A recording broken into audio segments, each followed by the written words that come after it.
মাঝে মাঝে জীবনে অতিরিক্ত চাপের কারণে আমরা ভেঙে পড়ি। আমরা সহজেই একেবারে ভেঙে পড়ি দুঃখ, হতাশায়, উদ্বেগ বা উৎকণ্ঠায়। এরকম হওয়া দোষের কিছু নয়, কিন্তু আমাদেরকে শিখতে হবে কিভাবে আল্লাহর কিতাবের মাধ্যমে এই কষ্টকর অভিজ্ঞতার সময় মানসিক শক্তি অর্জন করব। রাসূলুল্লাহ সাল্লাল্লাহু আলাইহি সাল্লাম যেসব কাজে নিজেকে ব্যস্ত রাখতেন তা ছিল দুই রকমের। এটা মনে রাখতে চেষ্টা করুন।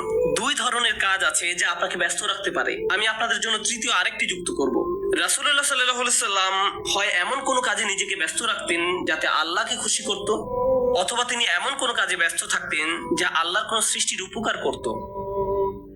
তিনি হয় শুধু আল্লাহর জন্য কিছু করতেন, নামাজ পড়া, জিকির করা, এই কাজগুলো ছিল শুধু আল্লাহর জন্য, অথবা তিনি কাউকে সাহায্য করতেন, তিনি কাউকে পথ দেখাতেন, শিক্ষা দিতেন, এমনকি তিনি মানুষকে জীবিকা উপার্জনের জন্য সাহায্য করতেন।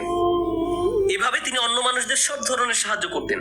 এখন আপনি নিজেকে প্রশ্ন করুন, এই দুই ধরনের কাজের কোনটি আপনি করছেন? আমি কি এমন কিছু করছি যা আল্লাহকে খুশি করছে, বা আমি কি এমন কিছু করছি যা কারো জীবনে স্বস্তি নিয়ে আসছে? মূলত আল্লাহ অন্য একটি সূরায় রাসূলুল্লাহ সাল্লাল্লাহু আলাইহি সাল্লামকে এই কাজগুলো সম্পর্কে বলেছেন, ফাআম্মাল ইয়াতীমা ফালা তাকহার ওয়া আম্মাস সাইলা ফালা তানহার ওয়া আম্মা বিনি'মাতি রাব্বিকা ফাহাদ্দিস।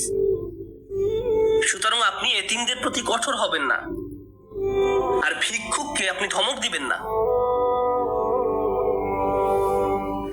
কিন্তু আপনি যখন অতিরিক্ত চিন্তা করতে থাকবেন নিজের সমস্যাগুলো কতটা খারাপ, জীবনটা কেমন দুর্বিষহ, কিভাবে সবকিছু তার গতিপথ হারিয়ে ফেলছে, কোনো কিছুই কোনোদিন ঠিক হবে না, তাহলে নিজের মাঝে আপনি অতিরিক্ত ডুবে আছেন। আপনি নিজেকে নিয়েই পড়ে আছেন।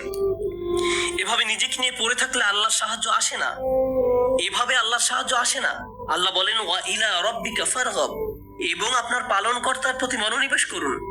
আমি আর আপনি যে সমস্যাগুলোর মাঝে দিন পার করছি, আজ সেগুলোকে অনেক বেশি, অনেক বড় বলে মনে হয়।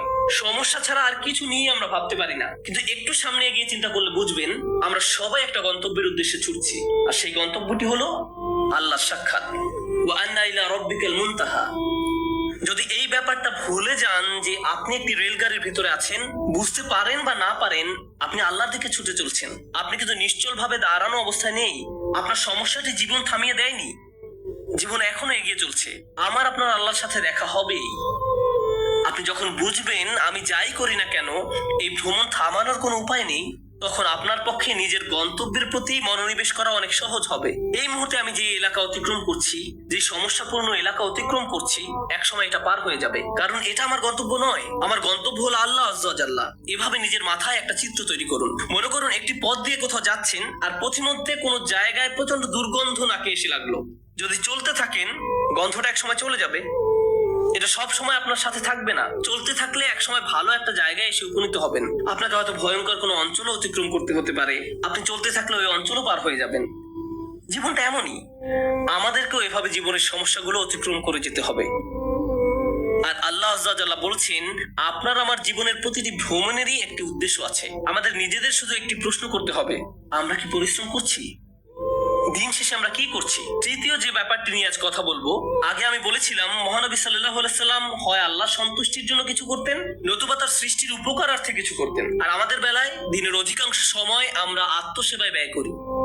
অবশ্যই আমাদের বিভিন্ন জিনিসের প্রয়োজন রয়েছে। আমাদের খাবারের দরকার, পোশাক পরিচ্ছদ প্রয়োজন, চাকরি বাকরি করতে হবে। কিন্তু অবসর সময় আমি কি করি? আয়াতটি কিন্তু আপনার দিনের 24 ঘন্টা সময় নিয়ে কথা বলছে না। আয়াতটি আপনার ফ্রি সময় নিয়ে কথা বলছে।